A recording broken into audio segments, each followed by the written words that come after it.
Você sabe o que é altas habilidades ou superdotação? Então, eu vim aqui explicar para vocês hoje o que é essa condição.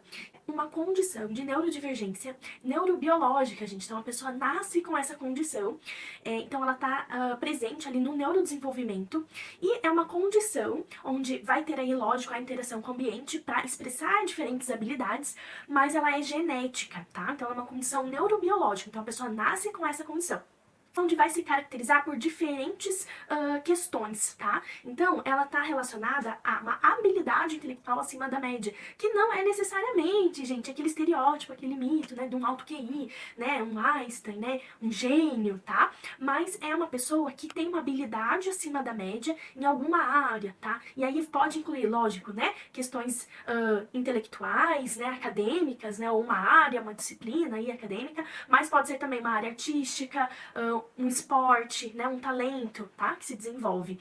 A criatividade, então, é uma pessoa que tem uma habilidade para pensar fora da caixa, porque quando a gente fala em criatividade, geralmente vem aquela criatividade artística, né, aquela pessoa que, né, faz diferentes coisas aí artísticas, né, mas não necessariamente, né, só o fato de eu aplicar um determinado conceito, né, ali no dia a dia, isso também já é ser criativo, né, habilidade de improvisação, o comprometimento com a tarefa, que é eu me engajar de uma forma muito mais intensa e persistente num determinado assunto, um determinado interesse, tá? Sempre lembrando, gente, que as características aí de criatividade e comprometimento com a tarefa pode variar, né? A depender das questões de personalidade, do momento de vida da pessoa, né? Questões emocionais, ou se essa pessoa tem, junto com uma condição de superdotação, um transtorno, como um TDAH ou um autismo, tá? E outra coisa que me perguntam muito é se existe diferença, né, entre altas habilidades e superdotação. E não, gente, eles são sinônimos. O conceito que a gente tem é esse, é altas habilidades barra superdotação, tá? Que a gente tem aí no inglês o termo gifted, tá? Mas o que a gente usa e que a gente tem esclarecido aí pelo MEC é essa nomenclatura.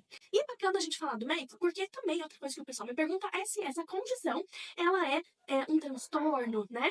E não, gente, ela não tem um CID, que é a Classificação Internacional de Doenças. E ela também não tá no DSM, que é o Manual Diagnóstico e Estatístico dos Transtornos Mentais, tá? Onde a gente vai ter lá o TDAH, o autismo. A superdotação, ela não é uma deficiência, ela não é um transtorno, ela é uma neurodivergência, ela é uma condição. Claro que vai ter aí suas questões também de dificuldades, né, que vão exigir intervenções, digamos assim, tanto na parte escolar, né, quanto na parte emocional. Então a gente vai ver aí questões sensoriais, ansiedade significativa, uma forma de aprender diferente que vai exigir intervenção. Então, por isso, inclusive, que ele é considerado pessoa de inclusão dentro das questões escolares, tá?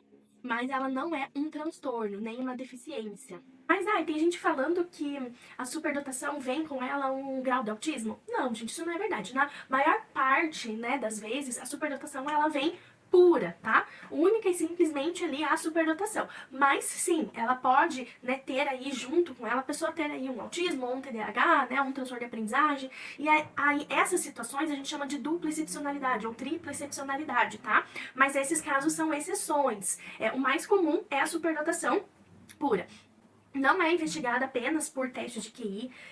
Se tinha aí, né, nas metodologias mais tradicionais, antigas, né, esse conceito do QI acima de 130, hoje a gente sabe que é muito raso a gente pensar em termos desse número, porque muitas questões vão estar ali interferindo, né, no desenvolvimento desse indivíduo. Principalmente se a pessoa ela tem uma habilidade muito alta em termos práticos, esportivos, motores, onde os testes de QI não vão abranger essas áreas, tá? Então, por isso que a gente não faz a identificação pensando somente no teste de QI. Ele é parte importante da nossa avaliação, mas não é isso que vai ser essencial ou crucial para a gente fazer a identificação. Estatisticamente, gente, a gente tem aí cerca aí de 10% da população, tá? Estima-se. Então, a gente tem um número aí muito grande ainda de pessoas não identificadas.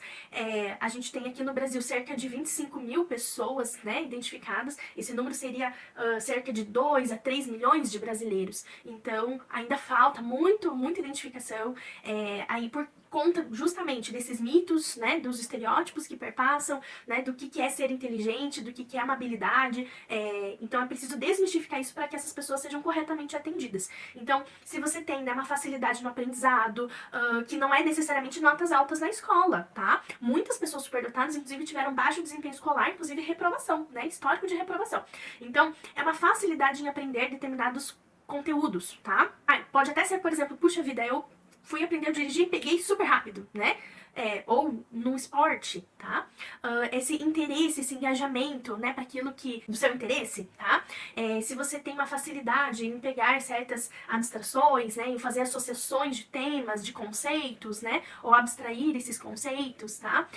Se tem questões aí emocionais significativas, como uma intensidade emocional, né, ou uma sensibilidade muito aguçada, ou uma busca sensorial aí mais aguçada. Nas crianças também a gente pode observar questões de precocidade, tá? Não é regra, mas pode aparecer uma precocidade no desenvolvimento, tanto no aspecto da linguagem, então falar antes do tempo, ou de questões motoras, né? Engatinhar, andar antes do tempo, ou mais rápido, mais fácil, ou fala já de uma forma muito madura, né? Com muito certinho, de forma muito correta, ter uma comunicação muito avançada, né? Às vezes pode falar como um mini adulto.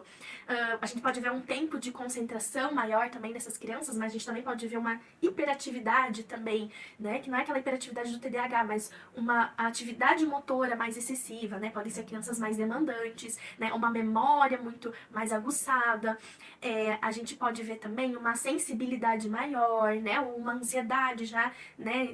Aparecendo aí numa idade muito precoce. Então, se vocês observarem, né? Qualquer dessas características, é importante sim, gente, fazer uma identificação, buscar uma avaliação, né? Que é feita com um profissional da psicologia, então um psicólogo ou um neuropsicólogo especializado na área da superdotação, para fazer essa identificação e os encaminhamentos necessários, né? Para que, né, possa essa pessoa se desenvolver com uma melhor qualidade de vida. Então é isso, gente. Se você gosta de conteúdos como esse, continua aqui, se inscreve no canal para você continuar se aprofundando mais, cada vez mais, nesse tema.